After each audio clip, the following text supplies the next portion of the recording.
இந்த வருஷத்தோட best performing assets gold and silver தான் சொல்லணும். கோல்டு இந்த வருஷம் ஆரம்பிச்சதுலேருந்து கிட்டத்தட்ட 60% மேலே ஏறி போயிடுச்சு. இதே சில்வர் எடுத்தோம்னா 100% மேலான ரிட்டர்ன்ஸ் கொடுத்துருக்கு. இதுல நிறைய மக்கள் கோல்ட கூட ரெகுலரா இன்வெஸ்ட் பண்ணிட்டு வருவாங்க. ஆனா சில்வருக்கான இன்வெஸ்ட்மெண்ட்டை சுத்தமா பார்த்துருக்க மாட்டாங்க. ரீசெண்டா தான் ஆரம்பிச்சிருப்பாங்களே. இதுல நிறைய பேர் இந்த ரன் அப்ப கம்ப்ளீட்டா மிஸ் பண்ணிட்டேன்னு ஃபீல் பண்ணிட்டு இருப்பாங்க. இதுக்கு ரெண்டு காரணம் இருக்கும். ஒன்னு, அவங்களுக்கு எங்க இருந்து ஆரம்பிக்கணும்னே தெரியாது. ரெண்டாவது, கரெக்டான டைம் வரட்டும், கரெக்டான பிரைஸ் வரட்டும் சொல்லிட்டு வெயிட் பண்ணிட்டே இருந்திருப்பாங்க. இந்த வீடியோல என்னோட போர்ட்ஃபோலியோல கோல்ட் அண்ட் சில்வரை நான் எப்படி ஓன் பண்ணிட்டு வரேன், என்னோட இன்வெஸ்ட்மெண்ட் ஸ்ட்ராட்டஜி என்ன, அதை என்ன ஃபார்ம்ல வாங்கினா மேக்ஸிமம் லாபம் பார்க்க முடியும்ன்ற எல்லா இன்ஃபர்மேஷனும் டீடைலா பார்ப்போம். வணக்கம், என் பேர் பூசன், இந்த channel finance பூசன். First and foremost இந்த வீடியோல வரக்கூடிய விஷயங்கள் எதுவுமே இன்வெஸ்ட்மெண்ட் அட்வைஸ் கிடையாது. உங்களோட ரிசர்ச் பண்ணிட்டு உங்களுக்கு எது சரியா இருக்குமோ நீங்க தான் சூஸ் பண்ணணும். இப்போ சில்வர் பீஸ்ல இருந்து ஆரம்பிப்போம். இங்க சில்வர் பீஸ்னு பாக்குறோம்ல, இது சில்வருக்காக இருக்கக்கூடிய ஒரு எக்ஸ்சேஞ்ச் ட்ரேடட் ஃபண்ட். இது இந்த வருஷத்தோட ஆரம்பத்துல இருந்து இந்த பாயிண்ட்ல 100%க்கும் மேல ஏறி இருக்கு. அதாவது ஒரு நபர் இந்த வருஷம் ஆரம்பிக்கும் போது இதுல 5 லட்ச ரூபாய் இன்வெஸ்ட் பண்ணியிருந்தாருன்னா இந்த பாயிண்ட்ல 10 லட்சத்துக்கும் மேல ரிட்டர்ன்ஸ் கொடுத்திருக்கும். அதாவது டபுளுக்கு மேலேயா இருக்கும். இதே கோல்ட்ல இன்வெஸ்ட் பண்ணியிருந்தாலும் நல்ல ரிட்டர்ன்ஸ் தான் வந்திருக்கும். 1980களுக்கு அப்புறம் கோல்ட்ல ஒரே வருஷத்துல இந்த அளவுக்கு வளர்ச்சி வந்தது இந்த பாயிண்ட்ல தான். அதுவும் இந்த வருஷம் இன்னும் முடிய கூட கிடையாது. 10 மாசத்துல 60% வளர்ச்சியில ரொம்ப பெரிய வளர்ச்சினே சொல்லலாம். ஆனால் இந்த பிரைஸ் ரைஸுக்கு பின்னாடி என்ன ஃபண்டமெண்டல் ரீசன்ஸ் இருக்குன்றதை கிளியரா பார்ப்போம். முதல் முக்கியமான காரணம் உலக அளவுல இருக்க குளோபல் அன்சர்டனிட்டி. எப்போ ட்ரம்ப் ஆட்சிக்கு வந்தாரோ அந்த பாயிண்ட்ல இருந்து, இல்ல இன்ஃபேக்ட் அதுக்கு முன்னாடியில இருந்தே உலக நாடுகளுக்கு நடுவுல நிறைய வார்கள் இருந்தது. அதுவும் ட்ரம்ப் வந்ததுக்கு அப்புறம் டாரிஃப் வாரும் ஆரம்பிச்சு விட்டாரு. எந்தெந்த நாடுகள் நட்பா இருக்கு, எது எது எதிரியா இருக்குன்றது புரியாத அளவுக்கு அன்சர்டனிட்டி அதிகமாயிட்டே போகுது. இன்ஃபேக்ட் சொல்லணும்னா இந்தியாவும் சைனாவும் கை குலுக்கிட்டு இருக்கு. ஒரு நாள் இந்தியா யூஎஸோட ஃப்ரெண்ட்னு ட்ரம்ப் சொல்றாரு, அடுத்த நாளே அதை பனிஷும் பண்றாரு. அதனால இந்த மாதிரி அன்சர்டனிட்டி அதிகமாகும் போதெல்லாம் தங்கத்தோட விலையும் மேலே ஏறிட்டே போகும். இந்த பாயிண்ட்ல குளோபல் லெவல்ல ரொம்ப அதிகமான அன்சர்டனிட்டி இருக்கு. அதுவும் பர்டிகுலரா யூஎஸ் டாலர் அதோட டாமினன்ஸை இழக்கிறதும் ஒரு முக்கியமான காரணம். இந்த மாதிரியான சூழ்நிலையில உலக நாடுகளோட சென்ட்ரல் பேங்க்ஸ் எல்லாம் தங்கத்தை அதிகமா அக்குமுலேட் பண்ணுவாங்க. அதுதான் 2025 நடந்து. சைனாவோட சென்ட்ரல் பேங்க் தங்கத்தை எக்கச்சக்கமா அக்குமுலேட் பண்ணுச்சு. ரஷ்யாவும் அதான் பண்ணுச்சு. அதே தான் இந்தியன் சென்ட்ரல் பேங்க்கும் பண்ணுச்சு. இன்ஃபேக்ட் நிறைய நாடுகள் இதே பேட்டர்னா ஃபாலோ பண்ணுது. எப்போ டிமாண்ட் அதிகமாகுதோ தங்கத்தோட விலை ஏறிக்கிட்டே வரும். இது ஒரு முக்கியமான காரணம். இதுக்கடுத்து சில்வரை கோல்டோட சிஸ்டர் மெட்டல் சொல்லுவாங்க. அதாவது கோல்டு ஏறி மேல போயிட்டே இருந்ததுன்னா சில்வரும் கூடவே ஏறி மேல போகும். அது மட்டும் இல்லாம சில்வர் இண்டஸ்ட்ரியல் யூசேஜ்லயும் அதிகமா தேவைப்படும். அதாவது எலக்ட்ரிக் வெஹிக்கிள்ஸ் பண்ணனாலோ செமிகண்டக்டர் இண்டஸ்ட்ரியிலோ அதிகமான சில்வர் தேவை இருக்கு. ஆனா இந்த தேவைகளுக்கான போதுமான சப்ளை கிடையாது. அதாவது சில்வருக்கு தட்டுப்பாடு அதிகமாயிருச்சு, தேவை அதிகமா இருக்கு. பேசிக்கான டிமாண்ட் அண்ட் சப்ளை ஈக்குவேஷன் படி எப்போ சப்ளை குறைவா இருந்து டிமாண்ட் அதிகமாயிட்டே போதோ அதோட விலையும் ஏறும். அதனாலதான் சில்வர் ஏற ஆரம்பிச்சது. ஆனா அது ஏற ஆரம்பிச்சதுக்கு அப்புறம் இன்வெஸ்டர்ஸோட ஃபோமோ காரணமாகவும் மார்க்கெட் சென்டிமெண்ட் காரணமாகவும் இன்னும் அதிகமா மேலே ஏறி போக ஆரம்பிச்சிருச்சு. கோல்ட ஜெனரலா சேஃப்டிக்கான இன்ஸ்ட்ருமெண்டா பார்க்கும்போது சில்வரை சேஃப்டிக்கும் சேர்த்து இண்டஸ்ட்ரியல் யூசேஜ் கூடயும் அசோசியேட் பண்ணுவாங்க. அதாவது நாடுகள் ரொம்ப வேகமா வளருது, இண்டஸ்ட்ரியல் growth அதிகமாச்சுன்னா சில்வரோட growthம் அதிகமா இருக்கும். பொதுவா சொல்லணும்னா எக்கானமிக் கொலாப்ஸோ இல்ல மார்க்கெட் டவுன் டர்ன் அப்போ கோல்டு நம்மளுக்கு டவுன் சைட ப்ரொடெக்ட் பண்ணும். அதே மாதிரி சில்வர் எக்கானமியோட ஆக்டிவிட்டி அதிகமா இருக்கும்போதோ அப்டர்ன் அதிகமா இருக்கும்போதோ அப்சைட அதிகமா கொடுக்கும். சோ ரெண்டுத்தோட வேலையும் நல்லா ஏறி மேல போயிருச்சு. அது ஏன் ஏறி மேல போச்சுன்றதும் இப்போ புரிஞ்சிருக்கும். இப்போ இந்த பாயிண்ட்ல நம்மளோட இன்வெஸ்ட்மெண்ட் ஸ்ட்ராட்டஜி எப்படி இருக்கணும்ன்றத புரிஞ்சிக்கிறதுக்கு முன்னாடி என்னோட போர்ட்ஃபோலியோல கோல்ட் அண்ட் சில்வரை எப்படி ஹோல்ட் பண்றன்றத ஃபர்ஸ்ட் புரிஞ்சுப்போம். கோல்ட் இன்வெஸ்ட்மெண்ட்டுக்கு மியூச்சுவல் ஃபண்ட்ஸும் ETF-உம் SGBஸும் ஹோல்ட் பண்ணிட்டு வரேன். இருக்கிறதுல அதிகமான கான்ட்ரிபியூஷன் மியூச்சுவல் ஃபண்டுக்கு தான் கொடுத்திருப்பேன். அடுத்த இடத்துல கோல்ட் ETF-உம் கொஞ்சம் குறைவான கான்ட்ரிபியூஷன்ல SGB இருக்கும். ஏன்னா அன்பார்ச்சுனேட்லி SGB கவர்மெண்ட் ரீசெண்டா இஷ்யூ பண்றது கிடையாது. அவங்க இஷ்யூ பண்ணிருந்தா இருக்கிறதுல ஹையஸ்ட் கான்ட்ரிபியூஷன் SGB-க்கு தான் பண்ணிருப்பேன். ஏன்னா இங்க தான் இருக்கிறதுல ஹையஸ்ட் ரிட்டர்ன் பொட்டன்ஷியலும் உண்டு. முக்கியமான காரணம், இதுல இருந்து வரக்கூடிய ரிட்டர்ன்ஸ் எல்லாமே கம்ப்ளீட்லி டாக்ஸ் ஃப்ரீயா இருக்கும். அது மட்டும் இல்லாம இங்க நீங்க ரிட்டர்ன்ஸ் பார்த்தாலே அதிகமான ரிட்டர்ன்ஸ் கொடுத்தது SGB-ஆ தான் இருக்கும். இங்க கவனிச்சீங்கனாலே தெரியும், ஒரு பர்டிகுலர் இஷ்யூல வெறும் 32,000 ரூபாய் தான் இன்வெஸ்ட் பண்ணிருக்கேன். இன்னைக்கு அதோட வேல்யூ 90,000 ரூபாய்க்கும் மேல, அதாவது கிட்டத்தட்ட 3 மடங்கு ஆயிருச்சுன்னு சொல்லலாம். அந்த அளவுக்கு அதிகமான ரிட்டர்ன். இன்ஃபேக்ட் SGB-ய செகண்டரி மார்க்கெட்ல வாங்கவும் முடியும், விற்கவும் முடியும். ஒரே கிளிக்ல அதை பண்ண முடியும். செகண்டரி மார்க்கெட்ல எப்படி வாங்கணும்னு தெரிஞ்சுங்கன்னா மேல இருக்க வீடியோவை செக் பண்ணி பாருங்க. அடுத்து சில்வருக்கு ஃபண்ட் ஆஃப் ஃபண்ட் வழியாகவும் ETF வழியாகவும் இன்வெஸ்ட் பண்ணிட்டு வரேன். இங்க நல்லா கவனிச்சோம்னா ETFs விட மியூச்சுவல் ஃபண்ட் ரூட்ல தான் அதிகமான இன்வெஸ்ட்மெண்ட் பண்ணிருப்பேன். அதுக்கு 2-3 முக்கியமான காரணம் இருக்கு. அதை முதல்ல பார்ப்போம். இந்த ETF-க்கும் இல்ல மியூச்சுவல் ஃபண்டுக்கும் இருக்க ஒரு முக்கியமான வித்தியாசம் அது எப்படி ட்ரேட் ஆகுதுன்றதுதான். இந்த ETF-ன்றது பேசிக்கா எக்ஸ்சேஞ்ச் ட்ரேடட் ஃபண்ட். அதாவது ஸ்டாக் எக்ஸ்சேஞ்ச்ல ரெகுலரா ட்ரேட் ஆகிட்டு இருக்கக்கூடிய ஒரு இன்ஸ்ட்ருமெண்ட். இப்ப சில்வர் ETF-னு சொன்னா அதுல 1000 ரூபாய் நம்ம இன்வெஸ்ட் பண்ணோம்னா அதே 1000 ரூபாய் ஈக்குவலன்ட்க்கு பின்னாடி அந்த கம்பெனி அதுக்கு சமமான சில்வரை வாங்கி பேக் பண்ண வேண்டியிருக்கும். ஆனால் இது ரியல் டைமா மார்க்கெட்ல ட்ரேட் ஆயிட்டு இருக்கும். அதாவது நிறைய பேர் இதை வாங்கி விற்கணும்னு நினைப்பாங்க. இந்த டிமாண்ட் அண்ட் சப்ளை காரணமா அதோட விலை சில்வரோட பிரைஸை விட மேலையும் போகலாம் இல்ல கீழேயும் போகலாம். ஆனா இது டெம்பரரியா தான் நடக்கும். அதாவது ஷார்ட் டேர்ம்ல ட்ரேடிங் அதிகமா நடக்கிறதுனால ஒருவேளை நிறைய பேர் வாங்கணும்னு யோசிச்சுட்டு இருந்தாங்கன்னா அதோட விலை ஷார்ட் டேர்ம்ல ஏறிட்டே இருக்கும். இந்த காரணத்தினால ETF-ல பிரீமியம் அதிகமாகிறதுக்கு வாய்ப்பு இருக்கு. இப்போ உதாரணத்துக்கு சொல்லணும்னா சில்வர் மார்க்கெட்ல 1% ஏறி இருக்குன்னா இடிஎஃப்பும் 1% தான் மேலே ஏறணும். ஆனா இங்க அதிகமான டிமாண்ட் இருக்கும்போது நிறைய பேர் வாங்குறதுக்கு இன்ட்ரெஸ்ட் காட்டிட்டே வருவாங்க, அவங்க விலையை ஏத்திட்டே வருவாங்க. அதனால இடிஎஃப் டெம்பரரியா பிரீமியம்ல லிஸ்ட் ஆகும். இது ரீசெண்டா இந்தியால இருக்கக்கூடிய எல்லா சில்வர் இடிஎஃப்லயுமே நடக்குது. அப்படின்னா என்ன அர்த்தம்?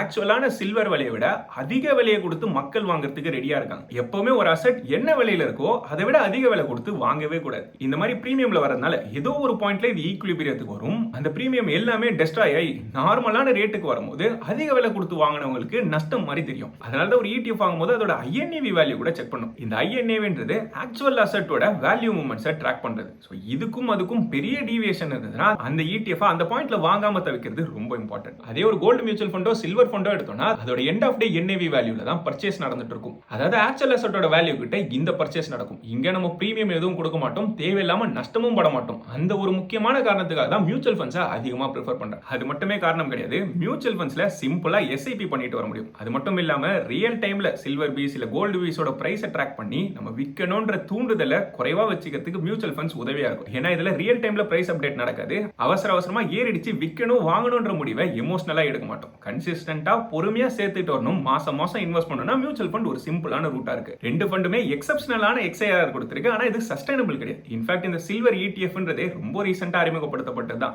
2022க்கு அப்புறம் தான் அறிமுகப்படுத்தினாங்க. அந்த பாயிண்ட்ல இருந்து இதுல இன்வெஸ்ட் பண்ணவும் ஆரம்பிச்சிட்டேன். இன்ஃபேக்ட் நான் இதை எப்போ வாங்குறேன் விற்கிறேன்ற எல்லாத்தையுமே ஆக்சுவல் ரீசனிங்கோட டிரான்ஸ்பரண்டா லேர்னர்ஸ் மெம்பர் கமிட்டில ரெகுலரா ஷேர் பண்ணிட்டு வரேன். இதை பத்தி முதல்ல கேள்விப்படுறீங்கன்னா மார்க்கெட்டை பத்தின முக்கியமான அப்டேட்ஸும் பர்சனல் ஃபினான்ஸ்ல தேவைப்படுற இம்பார்ட்டன்டான டாபிக்ஸும் என்னோட போர்ட்ஃபோலியோ ஆக்டிவிட்டியும் ரெகுலரா ஷேர் செய்யப்படும். இது உங்களோட இன்ட்ரெஸ்டா இருக்குன்னு தோணுச்சுன்னா ஜாயின் பட்டனை கிளிக் பண்ணி உங்களால் ஜாயின் பண்ண முடியும். இல்ல அதுக்கான லிங்க் டிஸ்கிரிப்ஷன்லயோ இல்ல பின்ட் கமெண்ட்லயோ வரேன், செக் பண்ணி பாருங்க. ஒரு சில மாசம் ட்ரை பண்ணிட்டு உங்களுக்கு இன்ட்ரெஸ்ட் இல்லைனா எப்ப வேணாலும் ஸ்டாப்பும் பண்ணிக்கலாம். நான் coming back gold and silver mutual ஃபண்ட்ஸ்ல அதிகமா இன்வெஸ்ட் பண்ணாலும் ஒரு சின்ன போர்ஷனுக்காக ETF ஹோல்ட் பண்ணுவேன். இதை ஹோல்ட் பண்றதுக்கு காரணம் ஷார்ட் டேர்ம்ல ரியல் டைம்ல ஏதாவது ஆப்பர்ச்சுனிட்டி கிடைச்சதுன்னா அப்போ என்ட்ரி எடுக்கிறதுக்கும் ப்ராஃபிட்டை குயிக்கா புக் பண்றதுக்கும் ETF ப்ரிஃபர் பண்ணுவேன். ஆனா இது ரொம்ப சின்ன போர்ஷன் தான். லாங் டேர்ம் ஹோல்டிங்க்கு மியூச்சுவல் ஃபண்ட்ஸ் தான் எனக்கு பெஸ்டா இருக்கு. இப்போ என்னோட இன்வெஸ்ட்மெண்ட் ஸ்ட்ராட்டஜியோ இல்ல புதுசா இன்வெஸ்ட் பண்றவங்களோ ஆல்ரெடி இன்வெஸ்ட் பண்ணிருக்கிறவங்களோ எப்படி அப்ரோச் பண்ணலாம்ன்றத டீடைலா பார்ப்போம். என்னோட போர்ட்ஃபோலியோல கோல்ட் அண்ட் சில்வரும் மொத்தமா சேர்த்து 10% கொண்டு வரணும்ன்றது என்னோட டார்கெட். இப்போ இந்த பாயிண்ட்ல இது 10%க்கும் குறைவான அலோகேஷன்ல தான் இருக்கு. அந்த டார்கெட் அச்சீவ் பண்ற வரைக்கும் கோல்ட் அண்ட் சில்வரை விற்கிறதுல பெரிய பாயிண்ட் கிடையாது. ஜெனரலா நிறைய எக்ஸ்பர்ட்ஸ் 10ல இருந்து 15% வரைக்கும் கோல்ட் அண்ட் சில்வருக்கு அலோகேஷன் கொடுக்கலாம்னு சொல்லுவாங்க.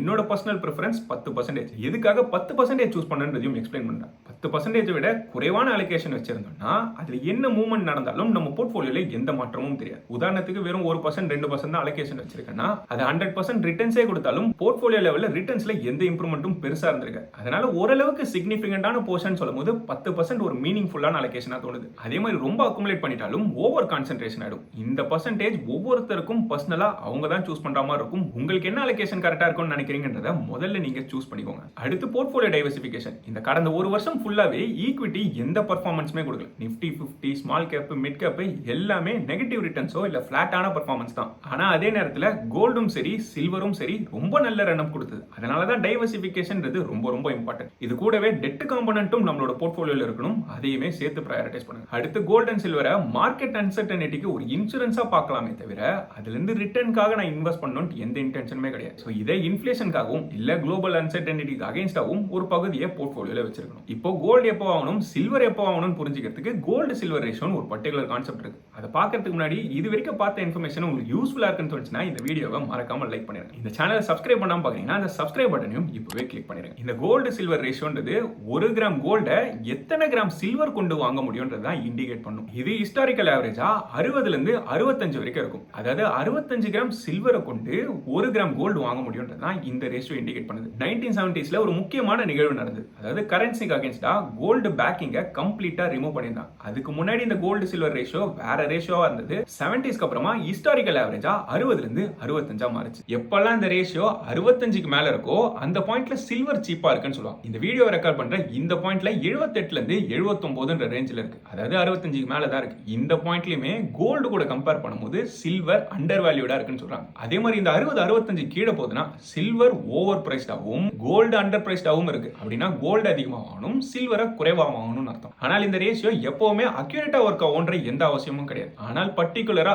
இந்த ரேஷியோ 100க்குலாம் மேல போயிருச்சுன்னா கண்டிப்பா ஒண்ணு மட்டும் மட்டும் சொல்லலாம். கோல்டு நல்லா ஏறி மேல போயிடுச்சு, சில்வர் இன்னும் விலை ஏறலன்றது நம்மளுக்கு கிளியரா தெரியும். அந்த பாயிண்ட்ல ஆல்ரெடி ஏறின அசெட்டை சேஸ் பண்றதுக்கு பதிலா ஏறாம வெயிட் பண்ணிட்டு இருக்க அசெட்ல போடணும்ன்ற டிசிஷனை வேணா நம்ம எடுக்கலாம். சிம்பிளா ஒரு டேபிளர் ஃபார்மா சொல்லணும்னா 75 80க்கு மேல எல்லாம் போச்சுன்னா சில்வர் அட்ராக்டிவா இருக்குன்னு அர்த்தம். இதே 55க்கும் கீழே எல்லாம் போச்சுன்னா கோல்டு அட்ராக்டிவா இருக்கு, சில்வர் அவ்வளவு அட்ராக்டிவா இல்லைன்னு அர்த்தம். இதுக்கு நடுவுல இருக்க ரேஞ்சில ரெண்டுத்தையுமே ஈக்குவலா கான்சென்ட்ரேட் பண்ணலாம். பர்டிகுலரா 90 100க்கு மேல எல்லாம் போச்சுன்னா யோசிக்காம சில்வர் வாங்கலாம்ன்றதான் என்னோட அபிப்பிராயம். இது என்னோட ஒப்பீனியன் மட்டும் தானே தவிர இன்வெஸ்ட்மெண்ட் அட்வைஸ் கிடையாது. இதை பத்தி கிளியரா புரிஞ்சுக்கிட்டு உங்களோட டிசிஷன் எடுங்க. ஆனா இந்த ரேஷியோவை ரெகுலரா எல்லா ஏரியாலையும் ட்ராக் பண்ண முடியாது. அது மட்டும் இல்லாம மார்க்கெட் கண்டிஷன்ஸ் எப்படி இருக்கணும் தெரியாது. அதே நேரத்தில் கோல்ட்லயும் சில்வர்லயும் ஒன்னா போடணும்னா எதுல எவ்வளவு போடணும்ன்றது கண்டுபிடிக்கிறது இன்னுமே கஷ்டம் தான். அதே மாதிரி எப்ப எதை வித்து எங்க ரீபேலன்ஸ் பண்ணணும்ன்றதும் காமன் இன்வெஸ்டர்ஸ்க்கு சேலஞ்சிங்கா இருக்கும். இதை சால்வ் பண்றதுக்கு ஒரு டூல் இருந்தா நல்லா இருக்கும்னு யோசிச்சேன். ஸ்டேபிள் மணில எக்ஸாக்டா இதுக்காக ஒரு புது டூலுமே இன்ட்ரோடியூஸ் பண்ணிருக்காங்க. இங்க 25,000 ரூபாய்க்கு கோல்ட்லயும் சில்வர்லயும் இன்வெஸ்ட் பண்ணணும்னு கொடுத்தீங்கன்னா